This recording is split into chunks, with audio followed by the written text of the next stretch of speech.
चलिए भाई, let's start. पहला क्वेश्चन है, calculate due date also called as a maturity date, है ना। Term of bill is 3 months from the date of bill.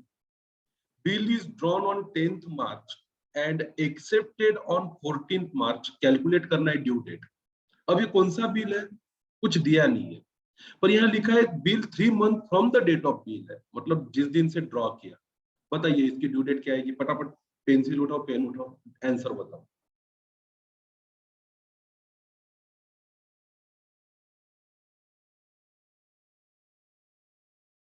13 जून. तो bill कब ड्रॉ किया, 10th मार्च. 10th मार्च के बाद क्या आएगा, 10 अप्रैल, 10 मई और 10 जून. उसमें कितने दिन ऐड करेंगे, 11 जून, 12 जून और 13th जून. तो 13 June will be the due date, right. आगे, term of bill 3 months from the date of acceptance. बहुत ध्यान से पढ़ोगे तो समझ में आएगा. बिल ड्रॉ किया था 10 मार्च को, एक्सेप्ट किया था 14 मार्च को. कितने महीने का है बिल, 3 महीने का. और from the date of acceptance है तो 14th मार्च, मार्च के बाद 14th अप्रैल, 14th मई, 14th जून. उसमें 3 दिन ऐड करो, मतलब 15 जून, 16th जून. तो ड्यू डेट आएगी उसकी 17th जून. आगे बढ़ो.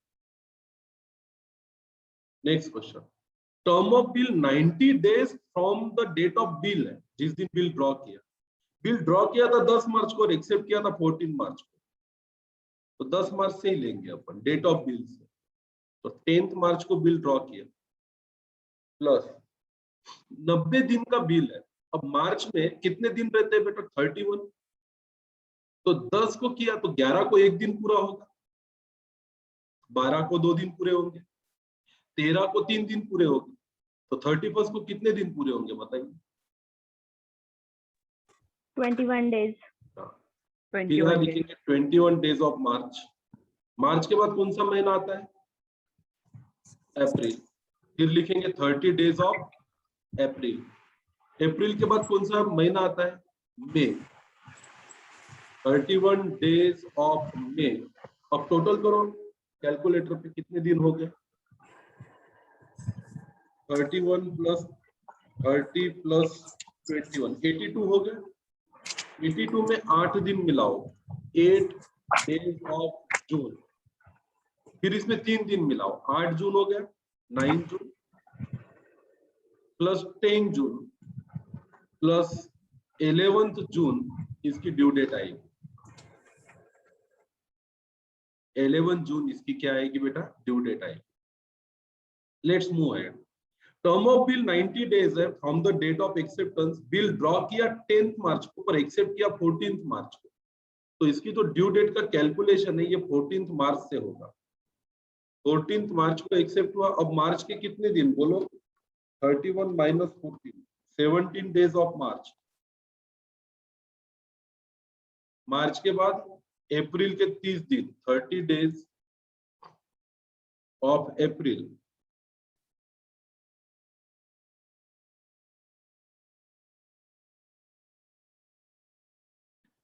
थर्टी के बाद मई के 31 डेज. अब गिनो कितने दिन हो गए, 31 प्लस 78 days. 78. तो अपने को 12 दिन और करने हैं. 12 डेज ऑफ क्या, जून. 12 जून आ गए. अब इसमें 3, 13 जून, 14 जून. तो ड्यू डेट आएगी 15 जून. चलो आगे बढ़ो. क्वाइट इजी आ सकता है क्वेश्चन 2 मार्क्स के लिए सीए फाउंडेशन में. A sell goods worth rupees 1800 to B. A received 4 promissory notes from B. पहला है 1st January 2020 for 3 months. First bill is for rupees 300. The second is for 500, the third is for 600, and fourth is for 400. The second bill is endorsed to C. The third bill is discounted with bank for rupees 590 on 4th January. And fourth bill is sent for collection. Pass the entries in the journal of A and B, assuming bill are met on maturity, bill are dishonored on maturity. तो दो cases आ जाओ फिर solution लंबा चौड़ा solution बनेगा इसका case 1 all bills are made on are honored on maturity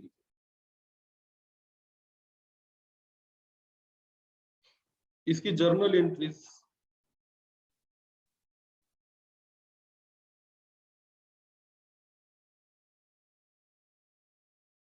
कोई ज्यादा समय नहीं लेना है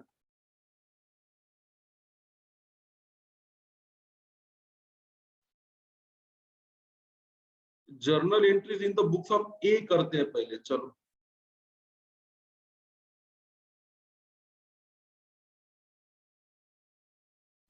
journal entries in the books of A all bills are honored on maturity बनाओ जर्नल का फॉर्मेट पर्टिकुलर्स डेबिट क्रेडिट ए ने सेल किया गुड्स बी को तो एंट्री क्या पास करेगा बी अकाउंट डेबिट कितने रुपए का है 1800 टू सेल्स अकाउंट 1800 नरेशन में लिखेंगे be sold goods on credit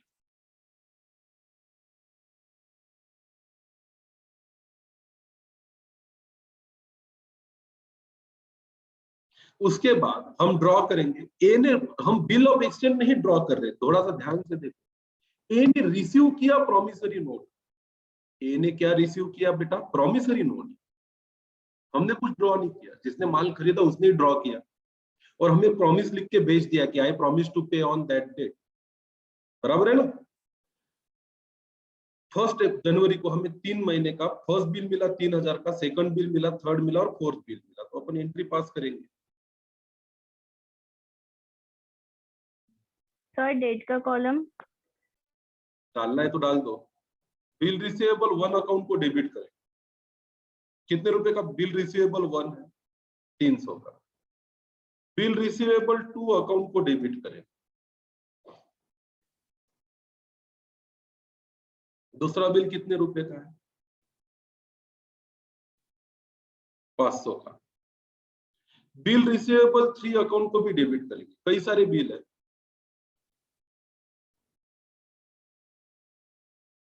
कितने का है थर्ड बिल 600 का एंड बिल रिसीवेबल 4 अकाउंट को भी डेबिट करेंगे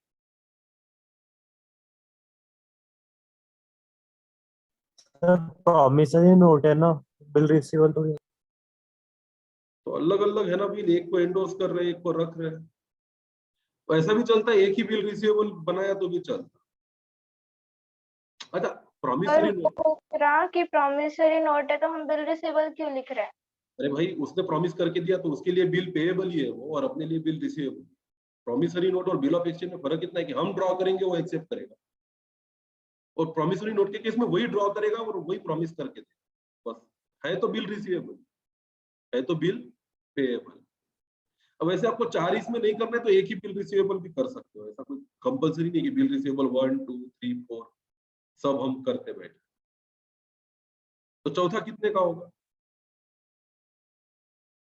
400 रुपए का टोटल देख लो 5 और 3 8 और 6 14 और 4 18 हो गए 2 किसको क्रेडिट करेंगे बी अकाउंट 1008 अब क्या करेंगे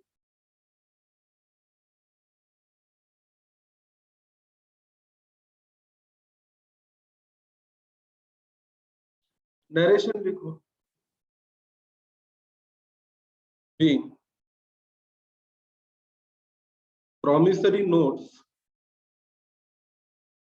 received अब जैसा बोला वैसा वैसा करो क्या क्या बोला है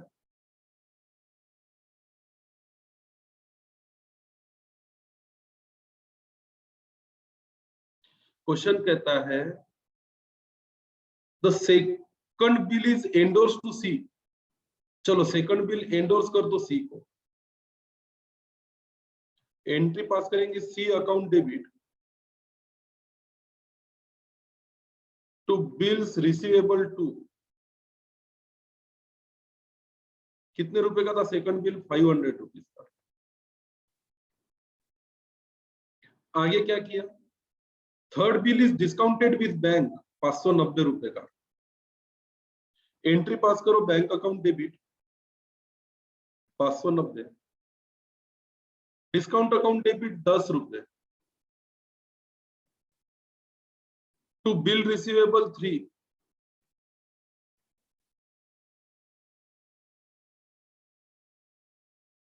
₹600। फोर्थ बिल का क्या किया? Fourth bill is send to bank for collection, तो अपन एंट्री पास करेंगे बिल सेंड फॉर कलेक्शन,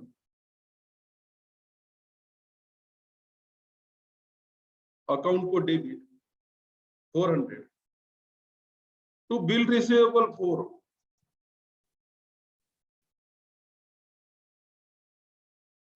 ये चौथा बिल। तो पहला बिल हमारे पास है, दूसरा इंडोर्स किया, तीसरा डिस्काउंट किया और चौथा बैंक के पास कलेक्शन के लिए भेज दिया। Deep camera on. अब एज्यूम करेंगे कि सारे बिल हॉनर हो गए। अब पहला बिल हॉनर होगा तो हम एंट्री पास करेंगे बैंक अकाउंट को डेबिट। पहला बिल कितने रुपए का था? 300 का। दूसरा बिल तो हम एंडोर्स कर चुके थे, उसकी एंट्री करने की जरूरत नहीं। तीसरा डिस्काउंट कर लिया तो उसकी एंट्री करने की जरूरत नहीं है। पर चौथा बिल सेंड फॉर कलेक्शन किया था तो 400 और 300 700 रुपए की एंट्री करेंगे।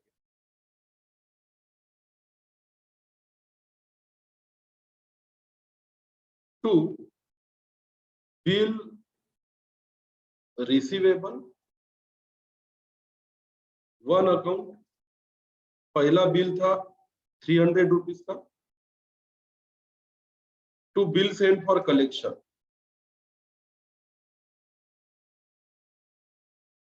400।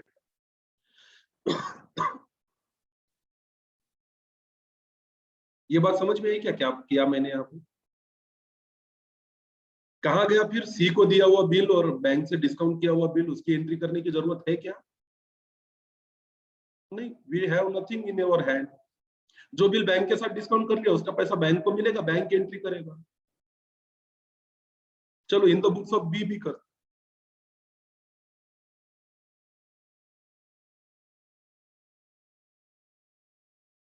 सर बोलना। वो बार बार ए और बी के अलग अलग जर्नल पास एंट्रीज पास करने से उसके नीचे एडिशनल वाली एंट्री भी पास कर लेते ना एक ही बुक में। कर लेना, तेरे को जैसा करना वैसा कर, आई डोंट माइंड। चलेगा ना? बिल्कुल चलेगा, जैसा तुझे ठीक लगता है वैसा कर। Journal entries in the books of A हो गया, मैं पहले करूंगा journal entries in the books of B और एंट्री पास करूंगा परचेस अकाउंट को डेबिट 1800 टू ए अकाउंट 1800 और फिर मैं उसे प्रॉमिसरी नोट दे दूंगा। एंट्री पास करूंगा ए अकाउंट को डेबिट 1800 टू बिल्स पेएबल 1800। यहाँ एक ही एंट्री पास करता, बिल्स पेएबल 1 2 3 4 नहीं करता। और मुझे तो सारे बिल को हॉनर करना है ना, तो मैं लास्ट एंट्री पास करूंगा बिल्स पेएबल अकाउंट को डेबिट 1800 टू बैंक अकाउंट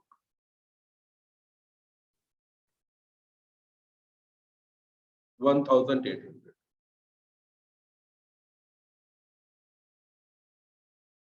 ये होगा मेरा ए के बुक में और बी के बुक में, दोनों के बुक में एंट्री।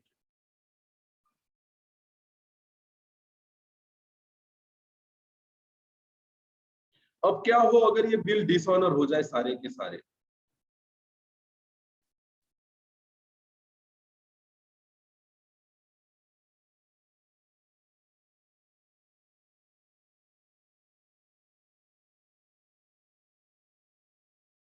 तो हम आते हैं केस बी पे। All bills are dishonored on maturity.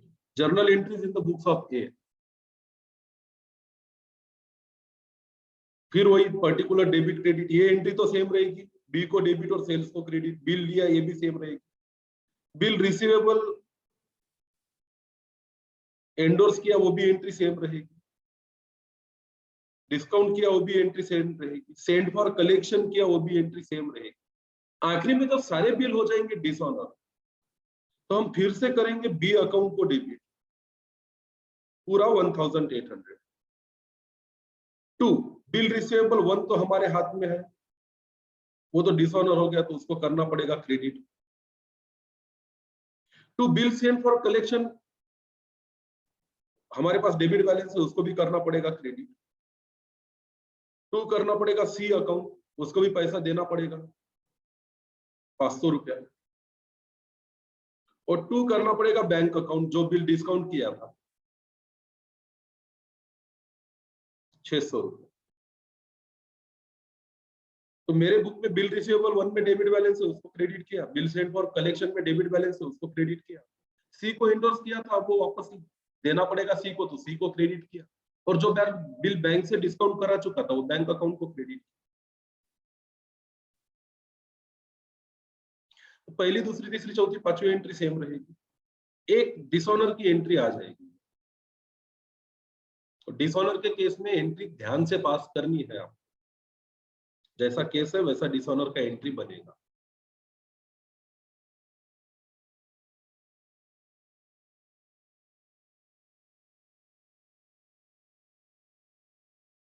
चला अच्छा, आगे आगे बढ़े।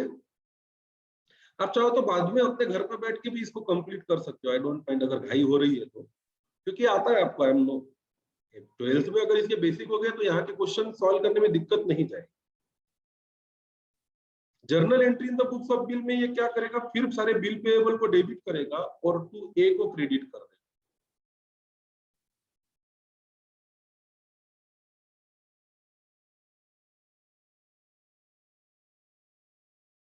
You can leave the space, लिखना होता है मेरे साथ तो ठीक ठीक है, नहीं होता तो उतनी जगह छोड़ दो, घर पे बैठ के कल मेरे को कॉपी कंप्लीट करा के दिखा दो। ईशा नहीं दिख रही मेरे पास, साकला नहीं दिख रहा, बहुत लोग गायब है। चलो आगे। Nitin hold a bill receivable of 2000 accepted by Suresh for the goods sold to him by Nitin on due date. Suresh requests Nitin for renewal of the bill for further period of 3 months, agreeing to the condition at an interest of 10% per annum in the new bill.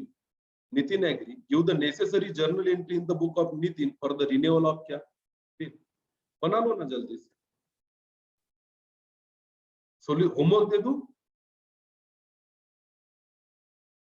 हाँ sir. चलो homework mark, ठीक, वैसे तो पूरा unity homework आने वाला, nothing going to be a difficult one जो नहीं जमेगा। ट्राई करो, कल चेक करें, संडे कल भी बैच होगा अपना फाउंडेशन का। We have to finish off this chapter of bills of exchange. बता दो ना कोई, फिर उससे अच्छा तो आंसर ही बता दो, ओरली लिखने से अच्छा है, जिसको भी लगता है मुझे आता है बस। नितिन के बुक में पहली एंट्री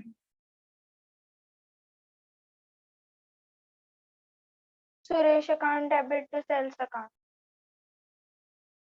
और नहीं, यहाँ की शुरुआत होती है Nitin hold a bill receivable, वो सब हो चुका है, अब हमारे हाथ में बिल रिसीवेबल है, वहां से शुरू करो। पहली entry bills receivable account to Suresh account.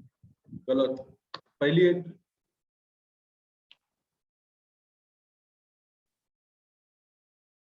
Bill है हमारे पास, मतलब सेल की एंट्री हो चुकी है, बिल रिसीवेबल की एंट्री हो चुकी है, अब पहला एंट्री होगा बिल को कैंसिल करने का।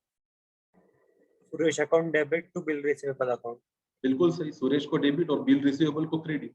फिर सुरेश पे चार्ज लगाओ इंटरेस्ट का, क्या एंट्री पास करोगे? Suresh account debit interest account credit. फिर सुरेश से नया बिल लो, क्या एंट्री पास करोगे? बिल रिसीवेबल अकाउंट डेबिट और सुरेश अकाउंट क्रेडिट। हो गया, 3 एंट्री में काम खत्म। नए बिल की अमाउंट कितनी रहेगी? 2000 प्लस उसका इंटरेस्ट। कर लोगे? आ जाओ सेकंड क्वेश्चन नंबर 4 पे। क्वेश्चन पढ़ता हूं, मेरे को ओरली आंसर दे दो, आंसर लिखना घर पे, आपको फोटो खींच के मेरे को भेजने। A draws up on B a bill of exchange for 3 months 1000 which B accept on 1st January. A endorse bill in favor of C. Before maturity, B approaches A with the request that the bill to be renewed for a further period of 3 months at a 6% per annum interest. फटाफट interest calculate भी कर लो। A pays a sum to C on the due date and agrees to the proposal of B. Pass the journal entries in the books of A, assuming that the second bill is duly made. चलो जिसकी भी इच्छा है, मैं force नहीं कर रहा हूं, this is CA foundation.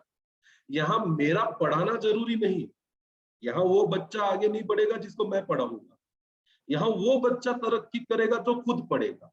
I am not going to force on anyone by taking a name कि मुझे तुमसे आंसर चाहिए। अगर तुम जवाब देना चाहते हो, जिद है पास होने की, तो खुद माइक ऑन करो और मेरे को जवाब दे दो। पहली entry in the books of A, bill receivable account debit और बी इज अकाउंट क्रेडिट। बिल्कुल सही, ये हो गया बिल को एक्सेप्ट करने का। अब हम बिल एंडोर्स करेंगे सी को। दूसरी एंट्री बताओ। C account debit to bill receivable account credit. बहुत सही कुमकुम। अब मैच्योरिटी पे बी आके हमें बोलता है कि ये बिल मुझे कैंसिल करना है, एंट्री बताओ। B account debit, C is account credit. B को डेबिट और सी को क्रेडिट, बहुत सही। फिर उसके बाद की कहानी होती है, वो बोलता है कि इंटरेस्ट भी ले लेना मेरे से 3 महीने का, एंट्री बताओ। B account debit to interest account credit. बहुत अच्छा, आपको बोलना है जैसे क्लास में एक साथ 5 बच्चों की आवाज आती है, यहाँ पे भी 5-10 बच्चों की आवाज आई तो चलेगा। अपने एनवायरनमेंट शांत रखो, अगर सब कुछ सही है तो माइक कंटिन्यू ऑन रखो, बार बार बटन दबाने की जरूरत नहीं रहेगी तो भी अच्छा है। उसके बाद हम कर रहे हैं, हम पैसा पे कर देंगे सी को कैश में, एंट्री बताओ। कैश अकाउंट डेबिट और C's account, sorry C's account debit और कैश अकाउंट क्रेडिट। हाँ, सी को डेबिट और कैश को क्रेडिट। सी को तो बिल दिया था, वो तो कैंसिल हो गया बाद में, फिर सी को क्रेडिट कर दिया। सी को 1000 रुपया क्या दे देंगे, कैश। नया बिल ड्रॉ करो, चलो। Bill receivable account debit to B account credit. बहुत अच्छा, बी हॉनर कर देगा ड्यू डेट पे बिल को, एंट्री बताओ। Cash account debit to bill receivable account credit. हो सके तो कैश की जगह बैंक यूज करो, क्योंकि बिल का सारा पैसा सीए फाउंडेशन की स्टडी में हम मानेंगे बैंक में आएगा, कैश किसी के पास आने वाली नहीं। दैट्स इट, सॉल्यूशन हो चुका है इसका। इसको लिख के होमवर्क मार्क करेंगे आप लोग और मुझे व्हाट्सएप पे भेज के चेक करेंगे। आंसर आपको देना है guys. See I am not going to teach you, because teaching part मेरा हो चुका है। मुझे आंसर्स चाहिए आपसे, और फोर्स नहीं है, जो खुद पढ़ना चाहता है वही आंसर दे। मैं किसी का नाम लेके नहीं बोलने वाला। B owes C sum of ₹6000, इसका मतलब क्या है, किसको लेना है और किसको देना है? माइक हर्ष, बी माइक। देगा, बी को देना है। बी की लायबिलिटी है और सी के लिए एसेट है, ऐसा ठीक है। On 1st April 21, he gives a promissory note of the amount for 3 months to C, who get it discounted with his banker as 590। क्या करना है? Draft the journal entries to be passed in C's book. Also prepare, यहाँ पे छपा नहीं है, C's account in the books of B। ये छपा नहीं है, आप छाप लो, दोनों के बुक में करना है। अब मुझे आंसर्स देंगे आप लोग, ठीक है। जर्नल एंट्री बताएंगे सी के बुक में। सी को पैसा लेना है, बी ने प्रॉमिसरी, बी को पैसा देना है तो प्रॉमिसरी नोट भी बी ही ड्रॉ करेगा 3 महीने का, और सी उसको जाके डिस्काउंट कर लेगा बैंकर से। तो मुझे बताइए, in the books of C शुरुआत कहां से होगी? Bill receivable. Debit balance in B का अकाउंट। सी के बुक की शुरुआत कहां से होगी? उसके बुक में पहले से ही दिखेगा कि मुझे किससे पैसा लेना है, बी से पैसा लेना है, यहां से होगी शुरुआत। अब सी के बुक में पहली एंट्री बता। Bill receivable account to C's account, B's account. Bill receivable को डेबिट और बी को क्रेडिट। उसके बाद वो जाके डिस्काउंट करा रहा है बैंक के साथ, एंट्री बता। Bank account debit, discount account debit to bill receivable account. ठीक है। On due date bill is dishonoured, the bank paying ₹5 as noting interest, noting charges, ये एंट्री बता। B's account debit account to debit, bank account. Bank account credit. कितना?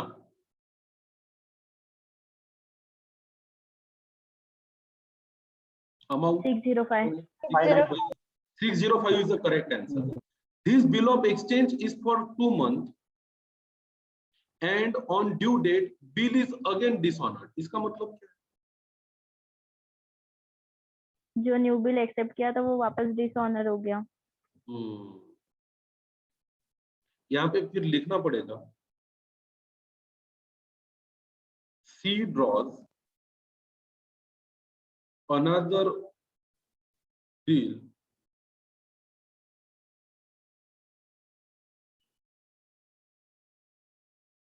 of exchange for 2 months and due date this bill is again dishonored.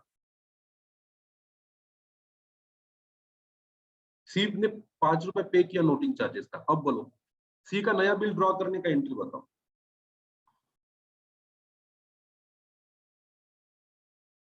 Bills receivable account to B's account. कितना रुपया? 605। 605। वो bill फिर dishonour हो गया, entry बता।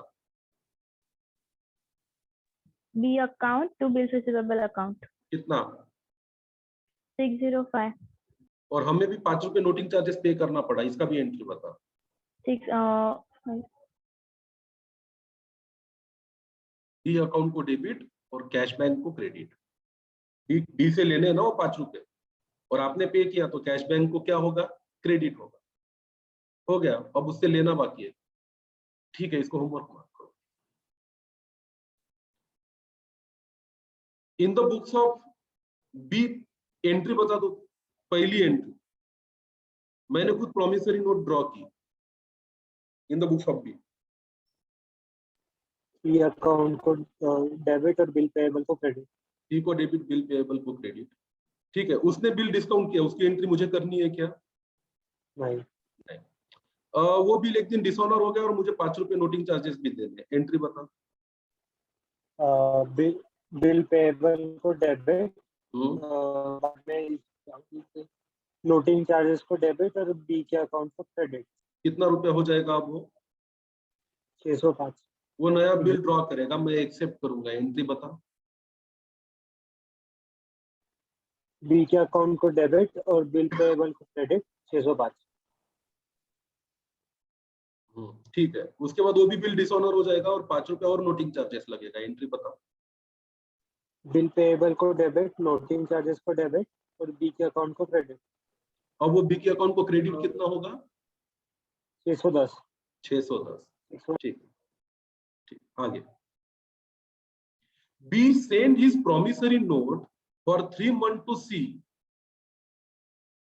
for rupees 600 on May 1. C get it discounted with bankers at 6% per annum.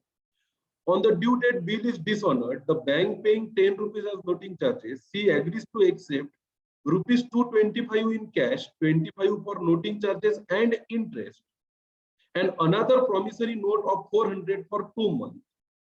600 के बदले 625 रुपए आए, 25 रुपए इंटरेस्ट और नोटिंग चार्जेस दोनों के थे। On due date, B approaches C,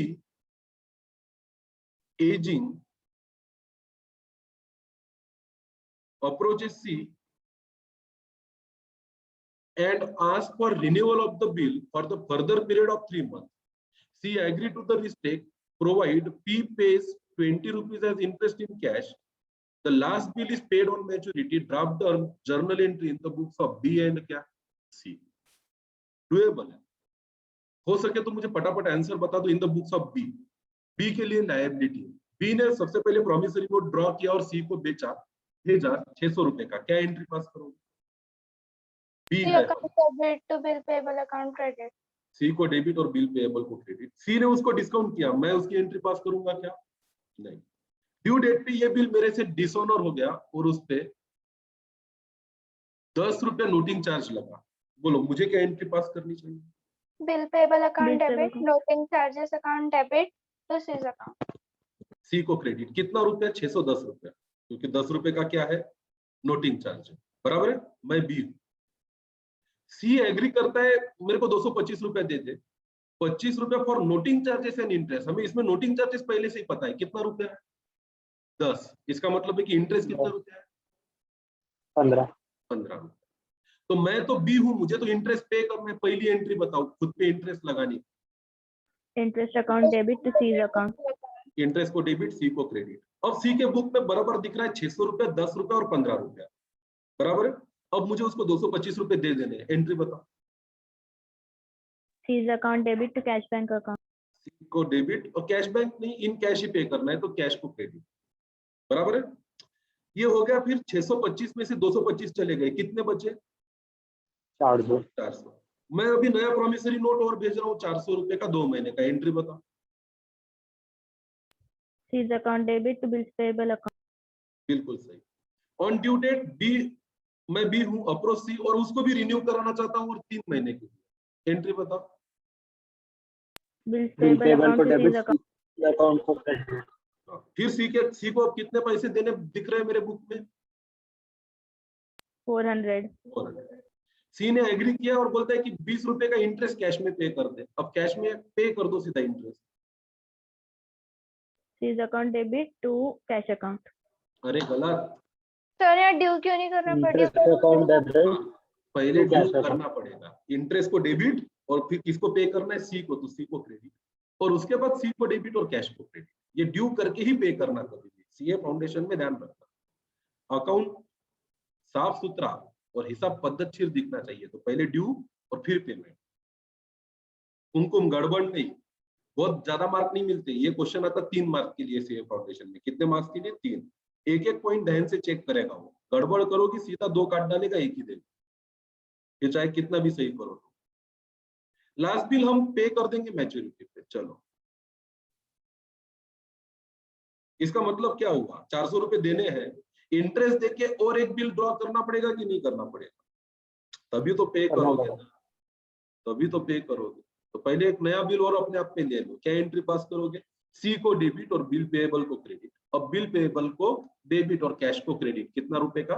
400 रुपए का। केयरफुली इसकी एंट्रीज पास करनी है in the books of B और C, just for a sake of warm up. इसमें जो इंपॉर्टेंट है सीए फाउंडेशन में, वो है अकोमोडेशन। याद है अकोमोडेशन बिल का एक कॉन्सेप्ट पढ़ा था अपन ने 12th में? अकोमोडेशन बिल पे क्वेश्चन नहीं है, फाउंडेशन में है। बहुत इंटरेस्टिंग क्वेश्चन आते, वही मैं पढ़ाऊंगा। जहां पे ए बिल ड्रॉ करता है किस पे? बी पे। कोई जेन्युइन ट्रांजैक्शन नहीं है। बी एक्सेप्ट करके भेजता है किसको? ए को। पैसा बैंक से लेके आता है ए, फिर जो पैसा इसके पास आया आधा ए रखता है, आधा बी को देता है। दोनों लोग 3-3 महीने पैसे का उपयोग करते, फिर दोनों एक जगह पे पैसा जमा करते और बैंक को लौटा के आते। उसमें बी इंसॉल्वेंट भी हो सकता है, बी पैसे देता भी नहीं, बी आधे ही पैसे देता आधे नहीं देता। ये सब फिर आगे प्रॉब्लम और कॉम्प्लिकेशंस रहेंगे। इसको होमवर्क मार्क करिए बेटा, क्वेश्चन नंबर 6। 7th क्वेश्चन कहता है on 1st January 21, 6th is also homework for you. ध्यान से, आराम से, शांति से करो, सब हो जाए। On 1st January 21, A sells goods of 10,000 to B and draws the bill at 3 months for the amount. B accept and return to A. On 1st March 21, B retire his acceptance under the rebate of 12% per annum. Record this transaction in the journals of A and क्या? B. चलो mark करो homework. I don't want to listen to the answer. Next question. Mr. Dravid draws 2 bill of exchange on 1/1/21 for 6,000 and 10,000. The bill of exchange for 6,000 is for 2 months, while the bill of exchange for 10,000 is for 3 months. These bills are accepted by Thomas on 4th March. Thomas requested David to renew the first bill with the interest at 18% per annum for the period of 2 months. तो पुराना bill cancel होगा, interest की due की entry होगी, नया bill बनेगा, principal 6,000 plus उसका 18% से 2 महीने का interest. Mister David agrees to his proposal on 20th March. Thomas retire his acceptance for 10,000. अब 20 मार्च को ड्यू डेट से पहले दूसरे बिल का जो एक्सेप्टेंस था थॉमस का वो दे रहा है और रिबेट भी ले रहा है। कितने रुपए का? 100 रुपीज। चलेगा, शांति से एंट्री करो। Before the due date of renewed bill, पहला बिल कैंसिल हुआ था, उसके बदले नया बिल बना था, मिस्टर थॉमस इंसॉल्वेंट हो गया और उससे सिर्फ कितने पैसे आए, 50 पैसे in rupees could be record from his estate. You are required to give the journal entry in the books of क्या, डेबिट। आई डोंट थिंक ये कुछ कठिन काम है, सब कुछ है, रिन्यूअल है, कैंसलेशन है, रिबेट है और इंसॉल्वेंसी भी है। मार्क कीजिए होमवर्क और बताइए कैमरा ऑन करके, मैं जैसे जैसे पूछता हूँ वैसे वैसे आंसर दीजिए जिसको भी देना है। मिस्टर डेविड ने 2 बिल ड्रॉ किए, एंट्री बताओ। बिल रिसेवेबल 1 6,000, बिल रिसेवेबल 2 10,000 और 2 कोने थॉमस अकाउंट। कोने क्या नाम है उसका, थॉमस। उसके बाद 4 मार्च को पुराना बिल, पहला बिल है 6,000 का, उसको रिन्यू करना है, तो पहले बिल को कैंसिल करने की एंट्री बताओ। Mr. Thomas account to bills receivable account 1. हाँ हो गया। फिर उस पर 18% का इंटरेस्ट ड्यू करो। Thomas account debit, interest account credit. बहुत अच्छे, शाबाश। फिर एक नया बिल बनाओ, इंटरेस्ट और 6,000 रुपए मिला के। Bills receivable account to Thomas bill account. Receivable debit. तो बराबर है, बहुत अच्छा। 20 मार्च को थॉमस बिल रिसीवेबल 2 का पैसा दे रहा है, रिबेट 100 रुपए का काट के, एंट्री बताओ। Cash account, bank rebate account account, debit, rebate account debit to Thomas, bill receivable account. हाँ बिल रिसीवेबल डायरेक्ट लेना है तो बिल रिसीवेबल, नहीं तो फिर इसका एक रास्ता और भी है, पुराना बिल रिसीवेबल क्या कर दो, बिल रिसीवेबल 2 को कैंसल और फिर कैश ले लो उससे, कैसा भी किया तो चलेगा। हो सके तो रिबेट के केस में पुराना बिल कैंसिल करके ही कैश लेने की, ये ज्यादा अच्छा है, पुराना बिल कैंसिल करने का और फिर उससे डायरेक्ट कैश लेने की। चलो अब दूसरा बिल कितने रुपए का बनता, मेरे को नहीं पता, 6,000 पे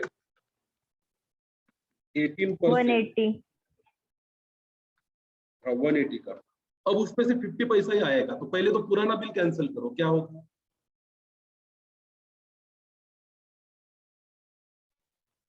थॉमस को डेबिट और बिल रिसेवेबल 1 को थॉमस को receivable डेबिट, हाँ फिर से थॉमस को डेबिट 6180 और बिल रिसीवेबल 3, बिल रिसीवेबल 3 है ये बिल रिसीवेबल क्या है, 3 है ना, उसको क्रेडिट।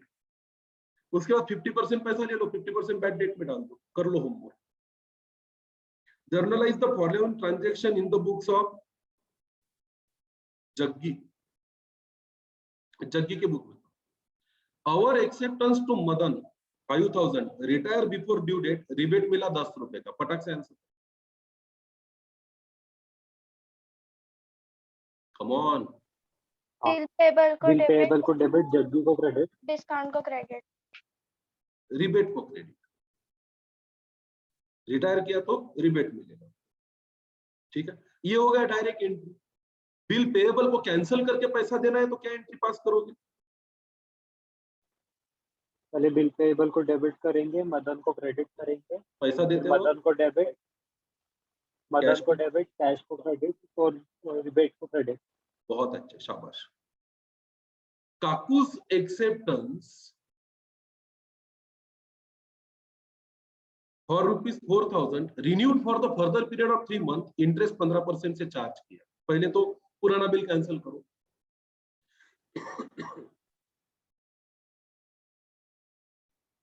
बताओ आंसर। काकू अकाउंट को डेबिट और बिल रिसीवेबल को क्रेडिट, 400 रुपए। इंटरेस्ट ड्यू करो।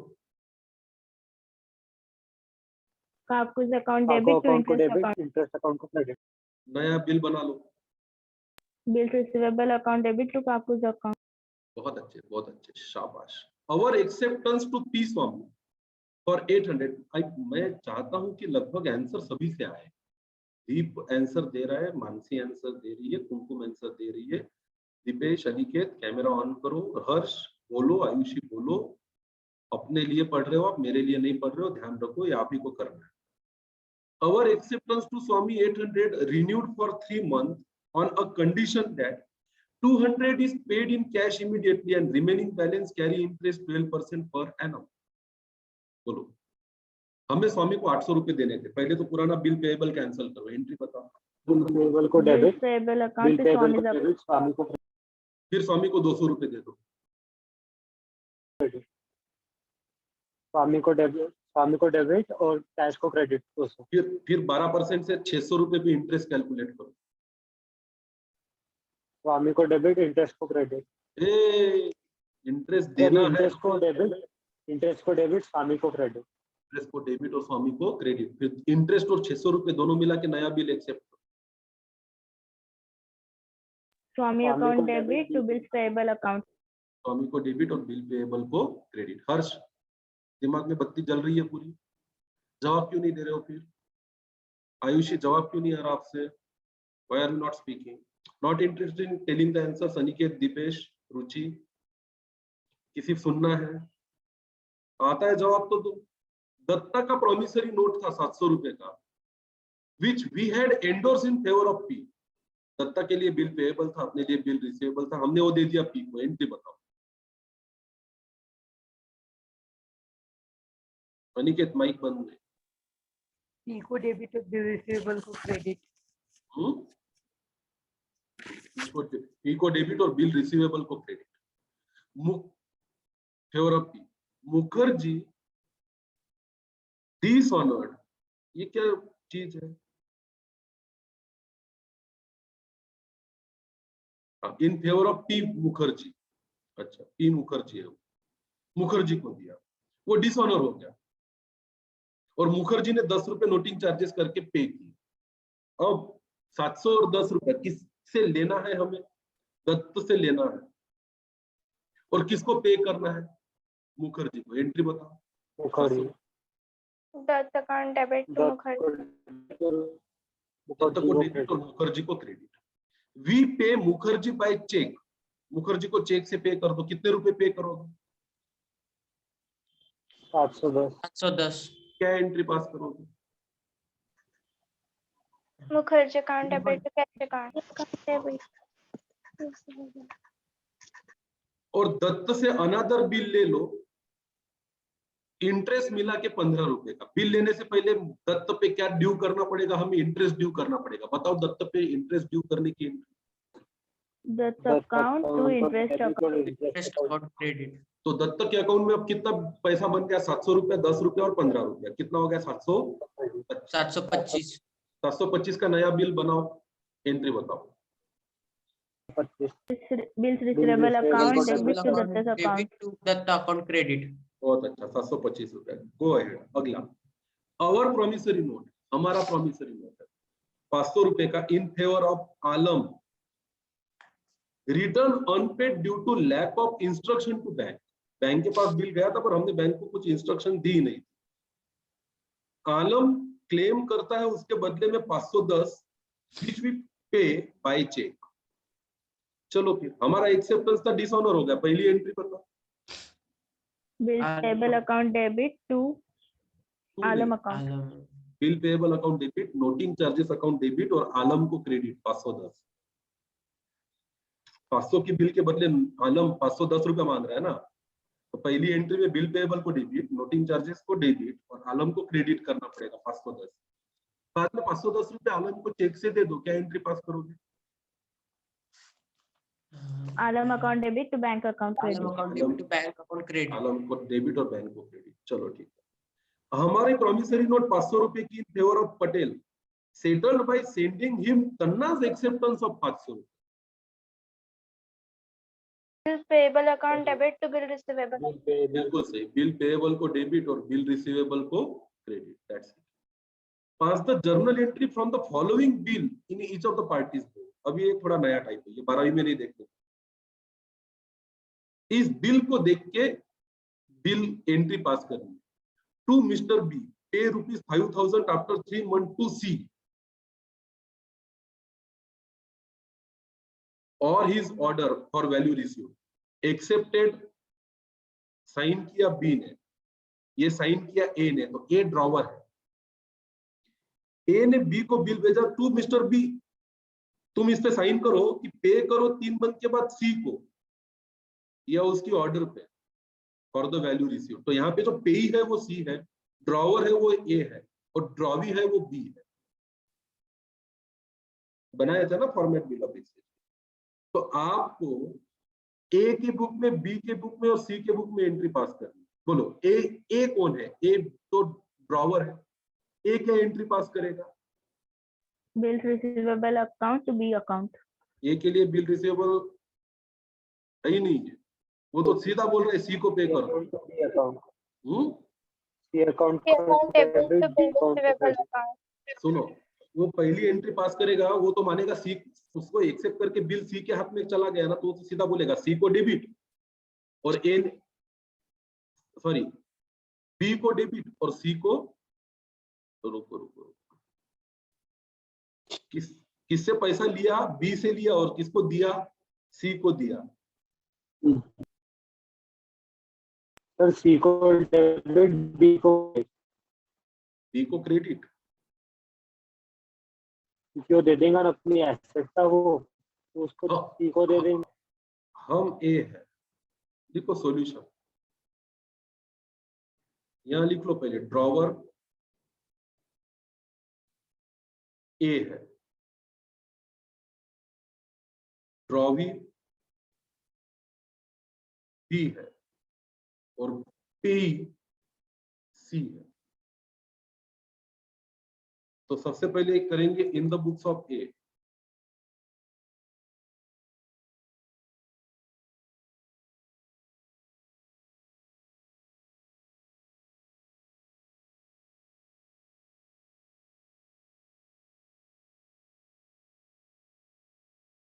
Particulars, debit, credit.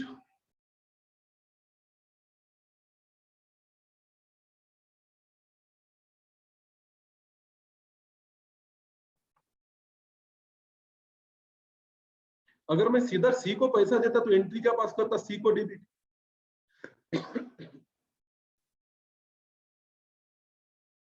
तो मैं एंट्री पास करूंगा सी अकाउंट को डेबिट 5000। और अगर सीधा बी से पैसा लेता तो कैश को डेबिट और बी को क्रेडिट करता टू बीज अकाउंट 5000। यही हुआ ना। और नरेशन लिखूंगा, बी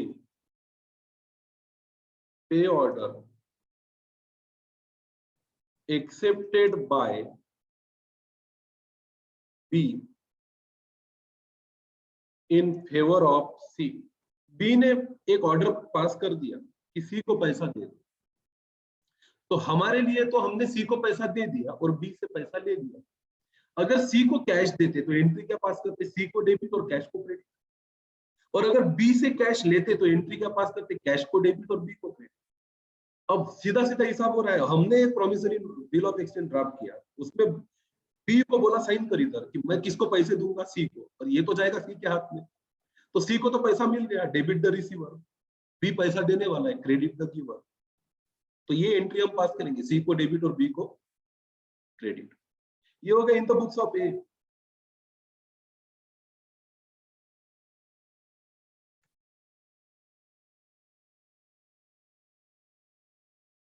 अब आते हैं in the books of B.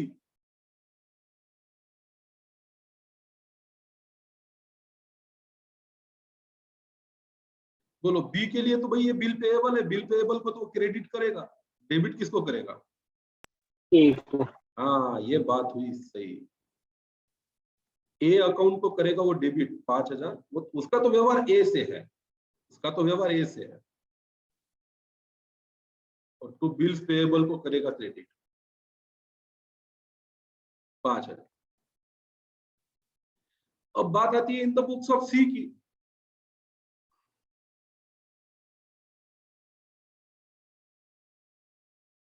बताओ तो सी को क्या एंट्री पास करनी चाहिए? बहुत अच्छा।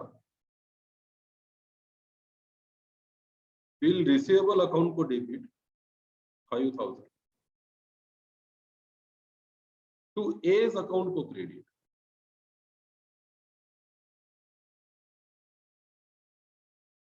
5000। अब थोड़ा फर्क भी समझ लो। 12th में जो है बिल ऑफ एक्सचेंज वही है बेसिक। लेवल ऑफ क्वेश्चन थोड़ा सा हाई लेवल रहेगा। इंटर में जाओगे तो और भी बढ़ेगा, फाइनल में जाओगे तो और भी बढ़ेगा। बाकी सब कुछ है तो बेसिक पे, वही जो 11th में पढ़े वही जो 12th में पढ़े, कुछ नया नहीं आने वाला जिंदगी। आओ आगे देखते हैं। क्वेश्चन नंबर 11, कैलकुलेट करो इंटरेस्ट डिस्काउंट या rebate at 12% in the following question. A bill of 10,000 for 3 months discounted after 1 month. 3 महीने का बिल था, 1 महीने बाद डिस्काउंट किया, तो अनएक्सपायर्ड पीरियड कितना है इसका?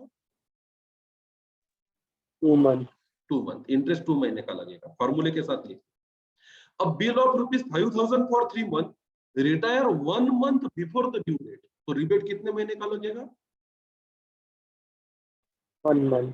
1 मंथ। 3 महीने का बिल फॉर 10,000 रिन्यू किया 2 month on a condition that 30% is paid immediately, तो ड्यू डेट पे ही रिन्यू होगा, तो 10 में से 3,000 दे देना है, 7,000 पे 2 महीने का इंटरेस्ट लगाना है, कितने परसेंट से? 12%। A 3-month bill for 5,000 was dishonored, noting charges were 100 and bill being renewed for कितना? 4 महीने का।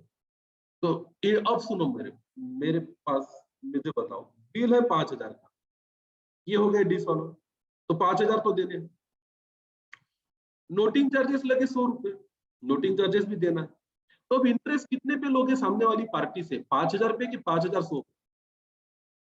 5,000 रुपए। 5,000। सुनो मेरी बात, तुम एक व्यापारी हो, तुम्हें किसी से 5,000 रुपए आज मिलने वाले थे, जो तो नहीं,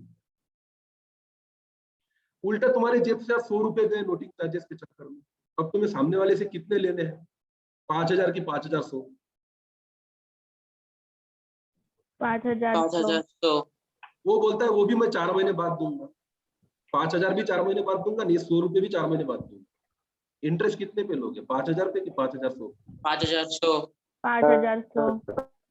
एग्जैक्टली। तो यहाँ पे ये क्लियर नहीं दिया है कि नया बिल जो बनाना है वो 5,000 का बनाना है या 5,100 का बनाना है, पर अगर उसमें नोटिंग चार्जेस है तो मान लो कि नया बिल 5,100 का बनाना है, तो हम क्यों छोड़े? हमारे जेब से तो 100 रुपए आज गए, वो भी सामने वाला 4 महीने बाद देगा, तो भाई 5,000 तो आज मिलने वाले थे, उस पर भी इंटरेस्ट है, 100 रुपए तो आज गए मेरे जेब से, वो भी 4 महीने बाद आएंगे, उस पर भी इंटरेस्ट, तो इंटरेस्ट पूरा लगा देना उसके 5,000 पे भी और 5,100 पे भी। और एग्जाम में ध्यान में रखना, बी स्मार्ट, assumption लिखने का clear, we assume that new bill is drawn for 5,100 and therefore interest is calculated on total amount of 5,100। 12th के बोर्ड में दिमाग कम चलाना होता है, उतना ही करना होता है जितना टेक्स्ट बुक में पैटर्न में फिक्स किया गया है, उससे कम नहीं, उससे ज्यादा नहीं। वहां ज्यादा होशियारी दिखाए तो मार्क कटते, यहाँ पे होशियारी दिखानी है, जितना आपका दिमाग चल सकता है उतना चलाना है, क्योंकि आपको पेपर चेक करने वाला 2 प्रकार से पेपर चेक करेगा। अगर यहाँ पे सिर्फ 5,000 पे इंटरेस्ट लेते हो तो ये भी लिखो कि भी एज्यूम कि 100 रुपए आज ही मिल गए और नया बिल 5,000 का है और उस पे ही इंटरेस्ट लगा है, या ये लिखो कि हम मानते हैं कि 5,000 का बिल 100 रुपए का नोटिंग चार्जेस, नया चार्ज बिल 500 का है जो पूरे पैसे 4 महीने बाद मिलने वाले, इसलिए हमने पूरे बिल पे इंटरेस्ट लगाया 4 महीने का। आप जैसा भी लिखोगे वैसे मार्क मिलेंगे, पर बिना कुछ लिखे 5,000 पे इंटरेस्ट कैलकुलेट कर दिया तो मार्क कट जाएंगे, बिना कुछ एक्सप्लेनेशन लिखे 5,100 पे इंटरेस्ट कैलकुलेट कर दिया तो मार्क कट जाएंगे। यहाँ पे एग्जामिनर ये देखना चाहता है कि आपके दिमाग में ख्याल आते हैं कि नहीं आते, कि इंटरेस्ट 5 पे लगाऊं तो क्यों लगाऊं और 5,100 पे लगाऊं तो क्यों लगाऊं। तो वो चाहता है कि आप इसको ध्यान से पढ़ो, लिखो कि आपने नोटिस किया कि यहाँ पे ट्विस्ट है कहानी, 2 काम हो सकते हैं, 5 पे भी और 5,100 पे भी। फिर आपने लिखा आपको क्या सही लगता है और फिर आपने किया कैलकुलेशन। 4 मार्क के लिए 4 केसेस आएंगे, 4 मार्क के लिए पहला सही किया, दूसरा सही किया, तीसरा सही किया, चौथे में गड़बड़ किया तो 1 ही मार्क देगा, 3 काटेगा। ये समझो, जहां क्वेश्चन में कुछ चीजें बहुत आसान होती है और एक क्रिटिकल चीज होती है तो उसका वेटेज ज्यादा होता है, पेपर चेक करने वाला उस पर फोकस करेगा और तब तय करेगा कि आप सीए बनने के लायक हो या नहीं। तो इस क्वेश्चन के आंसर को करना है और साथ में उसका एक्सप्लेनेशन लिखना है कि आप क्या सोचते हो, और ये एग्जाम में लिखना है। इसको हम एजम्पशन बोलते हैं जनरली, कि हम ऐसा मानते हैं इसलिए मेरा आंसर ऐसा है। तो 2 लोगों के 2 आंसर आएंगे, दोनों को सही मार्क मिलेंगे। 12th में ऐसा नहीं होता, 12th में वही करना पड़ता है जो टेक्स्ट बुक में सजेस्ट किया है। बात समझ आ रही है आप लोगों को कि मैं क्या बोल रहा हूँ? This is how we prepare for being a chartered accountant. Our study is a practical base. Our approach is a practical. Homework mark. Following are the details of ABC. Prepare bill payable book. अब ये तो नई चीज है भाई, क्या बनाना है आपको? Bill payable book. इसका फॉर्मेट तो 12th में था, पर प्रिपेयर करने का क्वेश्चन आपको 12th में पूछा नहीं गया था, फॉर्मेट दिया था। प्रिपेयर करना ऐसा क्वेश्चन था क्या? नहीं। बिल पेएबल तो मेरी लायबिलिटी है, तो जब जब मैं बिल को एक्सेप्ट करूंगा, जब जब मैं बिल को क्या करूंगा? एक्सेप्ट। कौन से तारीख को बिल ड्रॉ किया, कौन से तारीख को एक्सेप्ट किया, वो एट साइट है, आफ्टर साइट है कि आफ्टर डेट है, वो लिखूंगा।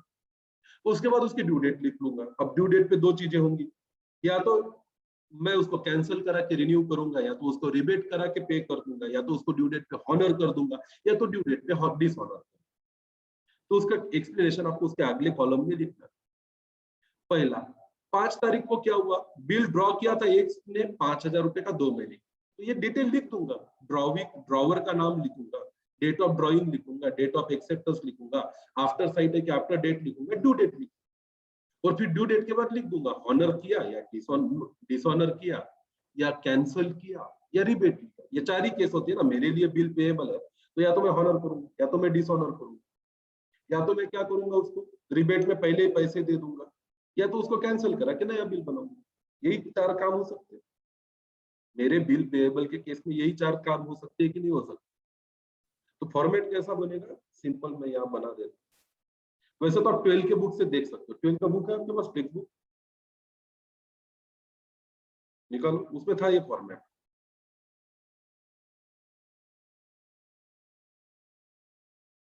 पेज नंबर बताना था।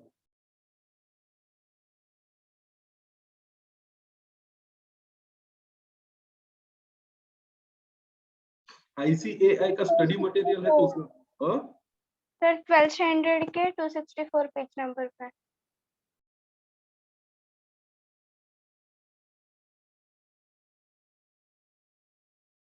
ये रहा specimen of bill payable book. Number of bill, अगर उसका कोई सीरियल नंबर है, तो डेट ऑफ बिल कब ड्रॉ किया, टू हुम गिवन, उसका ड्रॉवर कौन है, उसका पेई कौन है, मतलब ड्रॉ किसने किया और पेमेंट किसको देना है, पेएबल कहाँ है, टर्म कितने महीने का, उसका ड्यू डेट क्या है, उसकी लेजर एंट्री करोगे तो लेजर फोलियो, अमाउंट पेड अगर ऑनर किया तो कौन से डेट को पे किया, कैश बुक का फोलियो और रिमार्क। ऐसा भी बनाया तो चलता, कोई फर्क नहीं पड़ता। लेजर फोलियो होना चाहिए, क्योंकि जहां जहां बिल पेएबल की एंट्री आएगी उसकी लेजर में क्या होगी? एंट्री होगी। कैसी एंट्री होगी ये भी बताते आना चाहिए। बिल पेएबल बुक की टोटल बिल पेएबल अकाउंट के क्रेडिट में जाएगी, और इंडिविजुअल एंट्री जो भी ड्रॉवर या पेई रहेगा, ड्रॉवर रहेगा ABCDEFG, उन पर्टिकुलर अकाउंट्स को डेबिट होगा।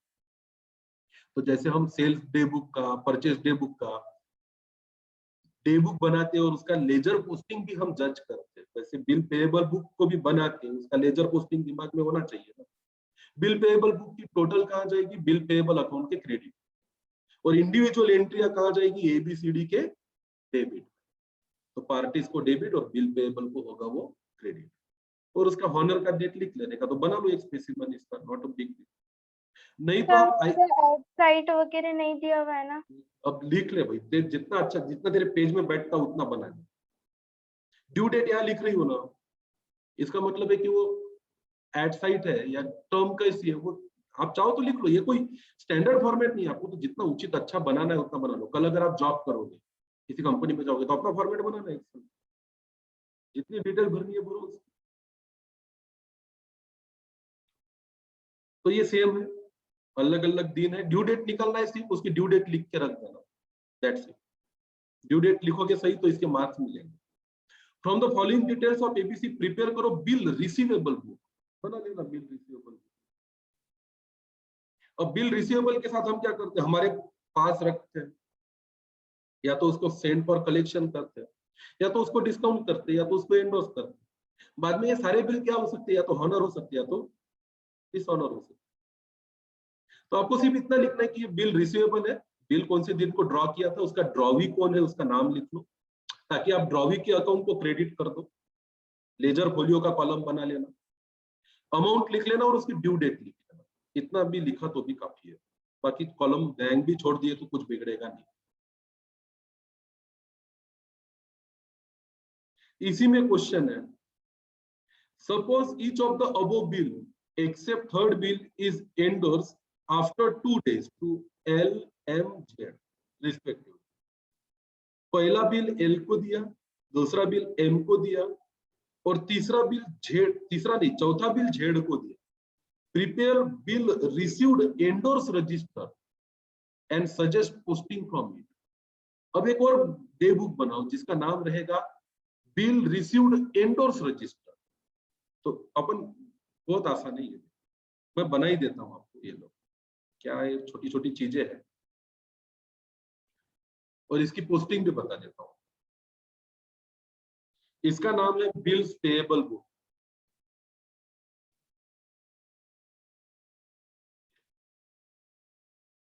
पहला रहेगा date of acceptance,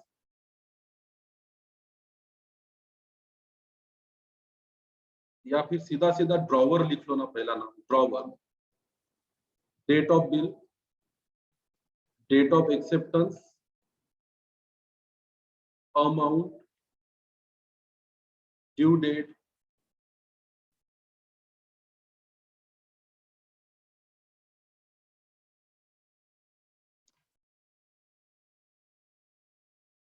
honour date,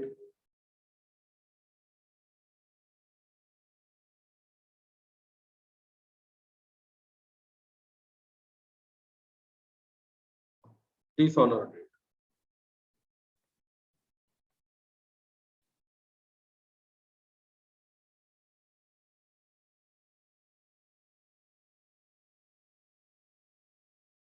या रिन्यूअल डेट. ऑनर हुआ तो ऑनर में लिखो, डिसऑनर हुआ तो डिसऑनर में लिखो, रिन्यू किया तो रिन्यू में लिखो.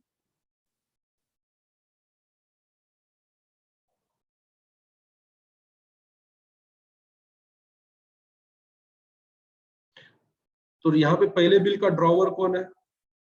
X, दूसरे का L, तीसरे का M और चौथे का कौन है? Z.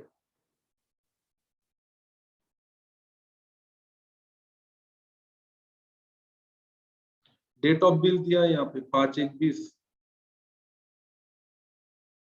दूसरे का 10/1/20,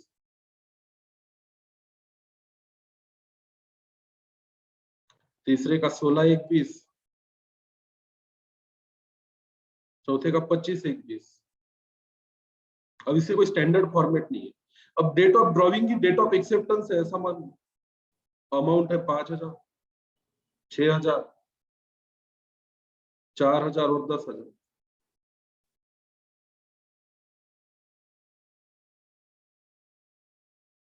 अब इसकी ड्यू डेट निकाल लो. टर्म लिखना बाकी रह गया हमको.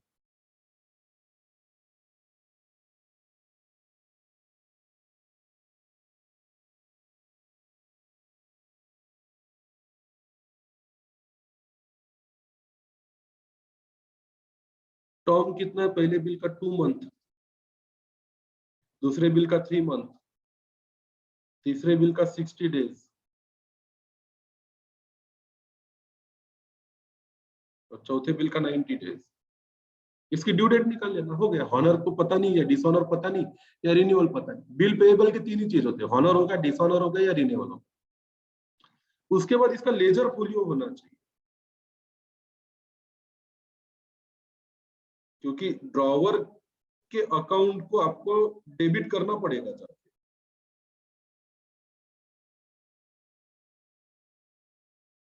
यहाँ पर लेजर फोलियो होना चाहिए.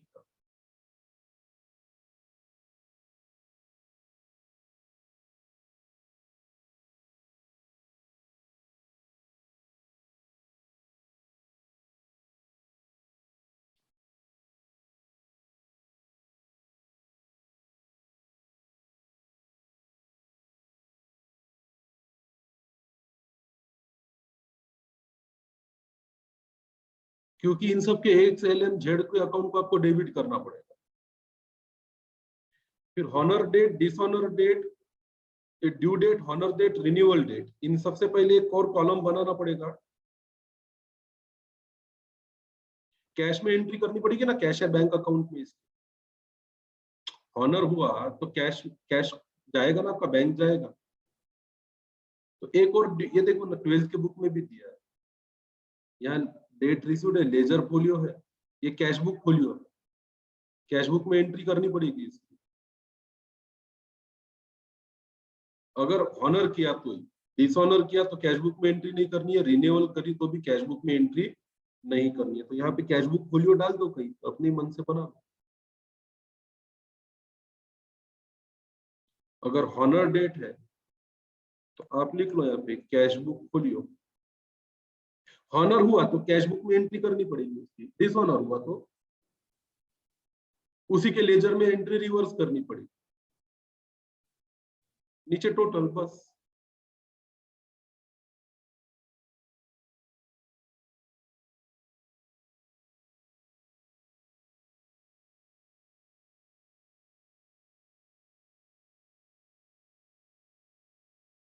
इस तरीके से बनेगा आपका बिल्स पेएबल बुक। ऐसे ही बिल रिसीवेबल बुक बना लो।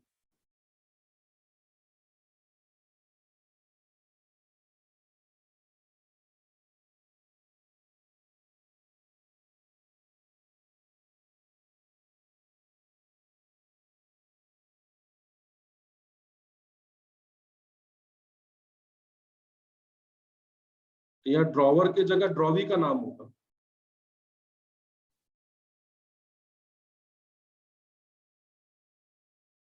ड्रॉवी है PQRS, PQRS। Ledger folio drawer के ड्रॉवी के अकाउंट को क्रेडिट और बिल रिसीवेबल को डेबिट करेंगे अपन। डेट ऑफ बिल है 6/3/20, दूसरे का है 12/3/20, तीसरे का है 18/3/20, चौथे का है 26/3/20। एक्सेप्टेंस की डेट नहीं पता, वही लिख लो। अमाउंट है पहले की 6,000, दूसरे की 8,000, तीसरे की 4,000 और फिर 12,000। टर्म है 3 मंथ, फिर 2 मंथ, फिर 90 डेज, 60 डेज। ड्यू डेट आप निकाल लो। ये बिल रिसीवेबल है, ये बिल हॉनर हुआ तो उसकी डेट लिखने की, तो कैश बैंक में पैसा आएगा तो उसकी कैश बुक में एंट्री करेंगे। डिसऑनर हुआ तो एंट्री रिवर्स करनी पड़ेगी, रिवर्सल भी किया तो एंट्री रिवर्स करनी पड़ेगी। नया बिल आया तो नया बिल का टोटल आ जाएगा।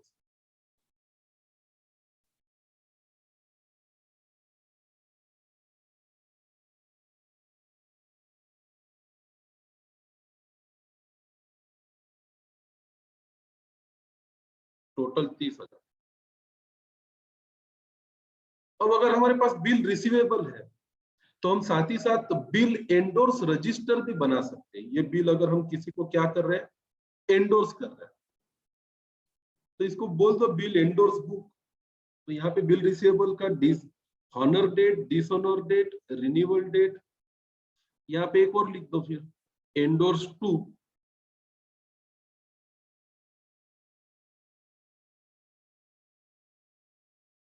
अगर हॉनर होने से पहले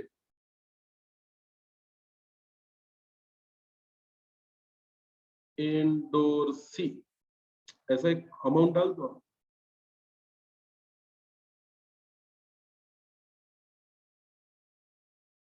अगर किसी को एंडोर्स कर दिया तो उसकी वहां भी एंट्री करने की, यहाँ पे भी एंट्री करनी।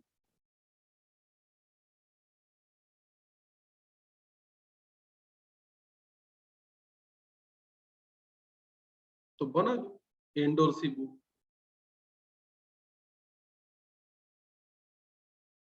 ये सब आपको करते आना चाहिए, ऐसे बहुत सारे बुक बनाने पड़ते रियल लाइफ में। तो इसको बोलेंगे अपन bills receivable, bills endorsed, bills receivable endorsed book. तो हमारी एंडोर्सी का नाम लिखेंगे अपन।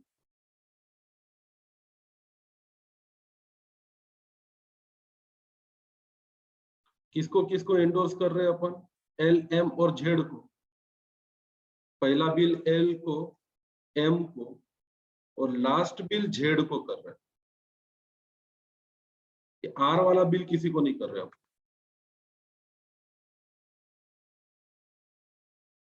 तो इसकी भी लेजर एंट्री आपको आनी चाहिए। जिसको एंडोर्स किया उसको डेबिट, और बिल रिसीवेबल अकाउंट को होगा वो क्रेडिट। तो जर्नल ना पास करते हुए अगर बहुत फ्रीक्वेंट ट्रांजैक्शंस रहे तो हम उसके डे बुक्स भी बना सकते हैं। और इन्होंने बोला suggest the posting from it. तो ये देखो पोस्टिंग कैसे होगी इसकी। एल का अकाउंट दिख रहा है यहाँ पे, जिसको एंडोर्स किया उसको,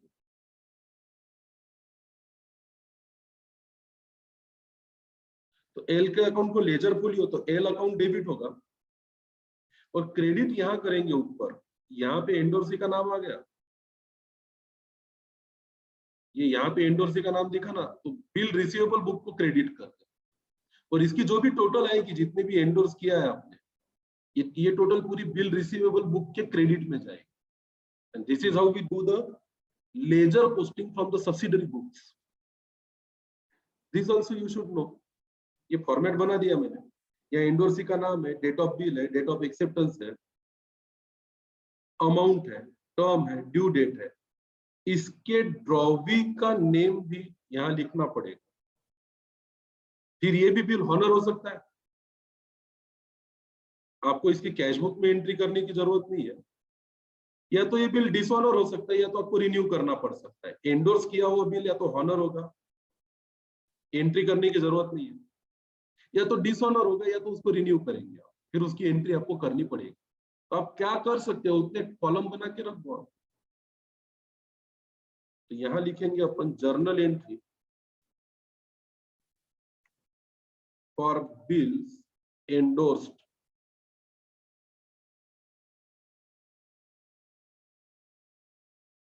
L account debit, M account debit,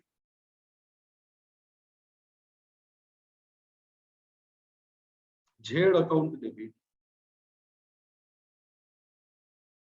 6,000, 8,000, 12,000 to bills payable को क्रेडिट, सॉरी बिल्स रिसीवेबल को क्रेडिट, 12 और 8 20 और 6 26,000।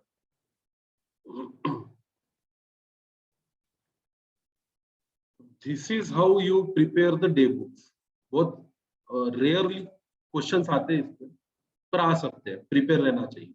बहुत फ्रीक्वेंटली पूछते नहीं है, तो बहुत ज्यादा मैंने भी नहीं देखी सीए फाउंडेशन में डे बुक बनाने की, पर 3 साल में एक आध बार पूछते हैं। 6 एग्जाम में एक बार एक क्वेश्चन डाल देते हैं, या तो बिल रिसीवेबल डे बुक बनाओ, या तो बिल पेएबल डे बुक बनाओ, या तो बिल एंडोर्स डे बुक बनाओ, या तो एटलीस्ट एंट्री पूछ लेते हो कि उसमें से जर्नल एंट्री कैसे पास करेंगे। 15th क्वेश्चन होमवर्क मार्क करो।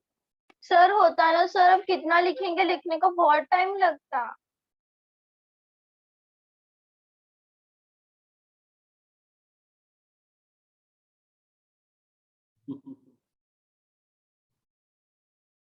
फॉर्मेट ही तो बनाने हैं, बहुत क्वेश्चन है ना। सर वो तो गया ना। अच्छा इतना तो कर लेते अपन, नहीं हाँ कुछ तो सर। 20 तक। सर फिर कल छुट्टी रहे तो हम करते हैं। कल कुछ छुट्टी नहीं, कल आगे के क्वेश्चन खत्म करने हैं। फिर भी क्या सर, फिर 15 ही बहुत है। सर कितना सबमिशन सारा हो मंडे जाएगा? को, सबमिशन मंडे को। हाँ सबमिशन मंडे को। चलो 20 तक होमवर्क मार्क करो। एक काम करो ना, 21 22 23 24 25 26 27 28 सर वो 33 सर वो क्वेश्चन अकोमोडेशन बिल पे है। अकोमोडेशन का नहीं जमता तुमको नहीं जमेगा, बेकार क्वेश्चन आते हैं अकोमोडेशन। हमको एक भी 15 से ही accommodation का है। पड़ेगा। अरे बिल्स ऑफ एक्सचेंज कह रहे तो हमको वही नहीं मालूम। अरे कुछ नहीं जमता, ये 15 ही जमता। ये 16 नंबर तो अकोमोडेशन है, 17 भी अकोमोडेशन है। सारे अकोमोडेशन अभी छुट्टी। नहीं रुको, तो एक भी होमवर्क नहीं करना है इसका, बस यहीं तक होमवर्क है। कहाँ तक? 14 तक। मतलब जो यही तो आंसर तो अपन ने यही कर लिया, जुर जुर जुर जुर तो लिखना है आपको, 14 तक ही करना है। 15 16 17 18 मैं कल पढ़ाऊंगा। अब होमवर्क के लिए नीचे आना पड़ता है, 21 पे आना पड़ता है। छुट्टी दो फिर, आप इतना होमवर्क। ए रुक, ये छोड़ दिया ना होमवर्क। सर अरे ये सारे क्वेश्चन मैंने तो करा के दिए अभी नहीं। तक। सर आपको ओरली बोला लिखना नहीं पड़ेगा। तो मैंने तो लिखे, तो तुम लोगों ने लिखे नहीं क्या? सर आप सर इतने फास्ट आपको टेबल भी बनाने नहीं पड़ते, और आपका टेबल बनने के बाद आप एक एक कॉलम ऐड करते जाते हैं, हमारे पास में जगह नहीं रहती। हाँ तो वो सिर्फ तुमको सिखाने के लिए, तुमको खुद के दिमाग से बनाना है, उसका कोई फॉर्मेट ऐसा नहीं है। अपनी फील्ड में ऐसा कोई फॉर्मेट है कि ये कॉलम आया तो मार्क मिलते, ये नहीं दिया तो मार्क नहीं मिलते, ऐसा नहीं है। अपना दिमाग लगाओ, आपको कितना उचित ज्यादा अच्छे से टेबल बनाना तो उतना बनाओ। 2 मार्क के लिए टेबल आता है, 3 मार्क के लिए आता है, और जितना अच्छा बनाओगे तो भी 3 ही मिलते। एकदम ही खराब बनाया तो ही 2 देता हूँ, नहीं तो फिर इतना गंदा टेबल तो कोई बनाता नहीं। स्टैटिस्टिक्स में चैप्टर था ना टेबुलेशन, इसीलिए था ये अलग अलग प्रकार के टेबल अपने को बनाते आने चाहिए। तो ये कुछ भी होमवर्क नहीं है, 14 तक होमवर्क है। इसके बाद क्वेश्चन नंबर 21। बस 14 तक होमवर्क, छुट्टी आ गई। ए माता 21 होमवर्क नहीं ना सर, कैसा करते हैं आप, कभी तो हमारे सुनते जाओ।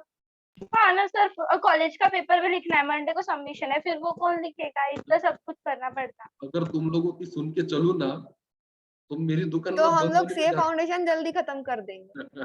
1 to 14 होमवर्क करो, 21 होमवर्क करो। चलो, record the following transaction in Tom and Hari, homework mark करो। 22 नंबर, 2 लाइन के है। 23 Neeraj sold to Dheeraj and same day Dheeraj duly accepted. Neeraj Suraj just before due date Dheeraj become insolvent। 12वीं के जैसा क्वेश्चन है। 23 होमवर्क मार्क करो। A draws the bill of exchange on Bidu for goods supply 10,000 dated 1st January for 4 months। Bidu accept किया। Sir बहुत हो गया।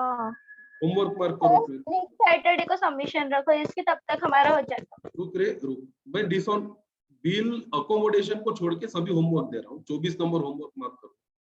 Generalized the following transaction with narration Ramesh, homework mark करो। 1 लाइन का homework है यार, क्या बात कर रहे हो। मैं भी बैठू रजिस्टर, मैं भी बैठू बुक लेके तो तुम लोगों से पहले कर दूंगा। सर आप जीनियर स्टूडेंट हो, आपका आता। मैं कोई जूनियर स्टूडेंट नहीं हूँ। रुक, तू मिस्टर बी, ये अभी के जैसा होमवर्क मार्क करो। 26 नंबर टेबल बना लेना इसका table. Calculate by sir. Due date, homework mark करो। चुप बैठो, कोई बाय नहीं। Calculate the interest discount rebate, homework mark करो। सर पूरे हफ्ते का होमवर्क एक साथ दे रहे क्या? एम इज अ मनी, रुक, बिल ऐसे ही पढ़ना पड़ता सीए फाउंडेशन। पेट भर गया सर अब। होमवर्क मार्क करो। 29 चुप बैठो। A draws the bill for mutual, मत करो। सर बाकी सब्जेक्ट का कब करेंगे? बाकी म्यूचुअल अकोमोडेशन है, मैं करके देता ना, मैंने कब मना किया नहीं करके। तो 29 तक पूरे होमवर्क है। अकोमोडेशन का बिल जहां पे भी आता है, वर्ड आता है क्या, अकोमोडेशन, वो कल पढ़ाऊंगा मैं आपको। उसको छोड़ के पूरा मेरे को होमवर्क करके होना, और शाम को शेयर करोगे तुम। सर ड्यू डेट ट्यूसडे नहीं तो वेडनेसडे रखो। शाम को आज शेयर के आज नहीं होता। नहीं होता। तू शक्ल दिखा रुचि दादा, रुचि कैमरा ऑन कर। क्यों नहीं होता आज के आज? नहीं।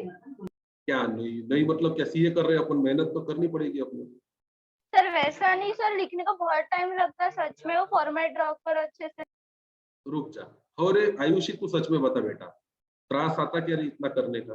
ज्यादा कठिन? हाँ अरे सर, ऐसी लड़की सपोर्ट कर रहे तू भी उसकी ट्राई करेंगे, हुआ तो भेज देंगे, नहीं तो मंडे को भेजेंगे। ध्यान दो। अनिकेत से बात करता बेटा। अनिकेत बोलो सर। होता ना इतना आज के आज? सर बहुत लिमिटलेस हो गया है तो। अरे बाबा, एक भी जन मेरे तरफ से नहीं बोलता रे, सब एक हो जाते तुम लोग। अच्छा ठीक है, कल तक सबमिट कर दो। कैसे बोलेंगे सर, आप कभी हमको सपोर्ट करते ही नहीं। सर कल छुट्टी दो फिर सर। कल रविवार है, आराम से अकोमोडेशन पढ़ना जरूरी है। फिर सोमवार को नया टॉपिक चालू होगा, पार्टनरशिप 12वीं का चालू हो जाएगा ना। सीए फाउंडेशन का पार्टनरशिप भी भारी है, ऐसा नहीं कर सकते। सर अपने पास बहुत टाइम है सर अभी। कल कितने बजे? बाबा ना हाँ, कल वही टाइम पे लेंगे, 12 बजे से 3 बजे तक बैठेंगे। 3 घंटा संडे एक्स्ट्रा लेंगे। तो सबमिशन भले कल तक करो, पर ये पूरा अकोमोडेशन छोड़ के पूरा कंप्लीट कर लो। चलो bye bye, see you tomorrow, कल मिलते हैं, बाय।